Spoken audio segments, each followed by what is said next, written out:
So bagong lahat, nakuha na ni Alex Caruso ang kanyang ikatlong ring at ikalawa ngayong taon. Jackpot pa si Caruso, kaya nga paborito to ng mga meron.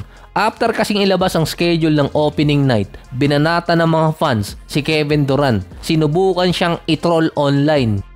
Kaso nakalimutan din ng mga fans na si Kevin Durant ang GOAT ng Twitterverse. Based kasi sa comment dun, ano kaya ang magiging mental state ni KD na makikita niyang nakapag-champion ng OKC mula nang umalis siya. Sinagot kasi yun ni Kevin Durant na buti naman at nag-champion na din, mahigit 10 taon na. Sa last 10 years, lamang pa rin naman si KD ng 2 championship, 4 na teams na nga lang ang napuntahan niya. Hindi nagustuhan ng ibang OKC fans yung naging response ni Kevin Durant na masyado di umanong below the belt yung sinabi niya na it's about time na kasi.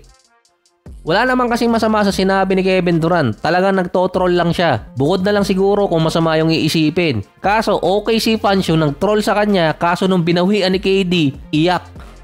Iisang pang troll lang ang hindi mabalikan ni Kevin Durant, yung sinabi ni Draymond Green na nanalo sila ng championship ng meron at walang Kevin Durant before and after. Hindi niya masagot yun at ginagawang topic ni na Stephen A. Smith at Kendrick Perkins. Hindi kasi ito yung unang beses na tinroll ni Kevin Durant yung OKC. Noong 2017, nung nasa Golden State na siya, nahuli siyang merong burner account at troll account na ginagamit online. Kinikriticize niya kasi yung dati niyang coach sa OKC ng palihim, si Billy Donovan, na sinabi niyang hindi naman mananalo yung team niya dahil sa kanya. Inimbestigahan yun ng mga fans at nakita kung paano sumagot yung troll account na yon, halos katulad din ng kay Kevin Durant, na inamin din naman yun ni KD na immature yung ginawa niya. Gusto lang niyang makipag-interact sa mga fans, kaso na level siyang troll. Ito namang isa, tinotroll ng kanyang team. Si Trae Young ayaw umalis ng Atlanta at nag-iintay pa rin ng contract sa Hawks. Kaso ayaw naman siyang bigyan ngayon ng contract extension at ayaw din naman siyang i-trade ng Atlanta. Ang dalawang kampo nagkasundo sa resign term. Maglalaro si Trae Young this season para sa Hawks. Base kasi doon, may pagkakataon si Trae Young sa $240 million sa loob ng 4 na taon or kaya $350 million sa 5 taon if masasama siya sa All-NBA selection for next season. Dapat namintis na niya yung $110 million na hindi nga siya pinili at inisnab. Ngayon, binigyan siya ng ikalawang pagkakataon. Meron pa kasing player option si Trae Young. At least $70 million per year ang makukuha ni Trae Young kung masasama siya sa All-NBA team next year. At nasa $60 million per year naman kung may isnab ulit siya. Sanay naman siya dun. Kasi nga siya yung most hated player sa NBA ngayon. Sa comment section pa nga paano daw nangyari yun. Mas matindi pa sina Draymond at Brooks. Si Trae Young halos ini-isnab halos lahat ng bagay sa NBA. Hindi niya alam kung bakit.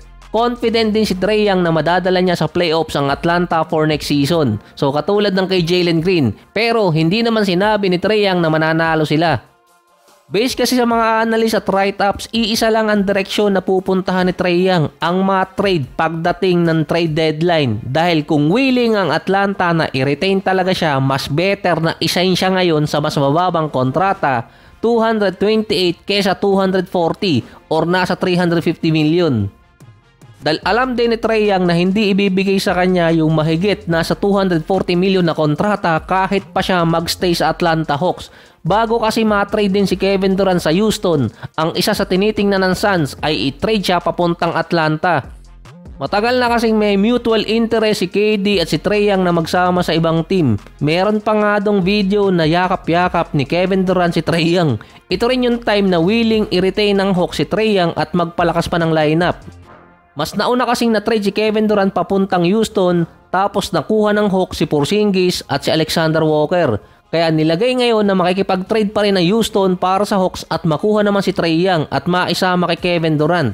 Yan ang ginagawan ngayon na rumors. Pero wala kang kumakagat na trade dito kay Trae Young ngayon dahil tinatanggihan siya ng ibang mga teams. Wala na kasing maibibigay din na Houston para kay Trae Young dahil si VanVleet until December pa hindi pwedeng i-trade. Hindi rin naman willing basta-basta makipag-trade ang Atlanta para kay Trae Young. Yung iba mga teams naman na gustong makakuha ng star player, hindi rin naman willing kunin si Trae Young kasi nga ini-snub din siya.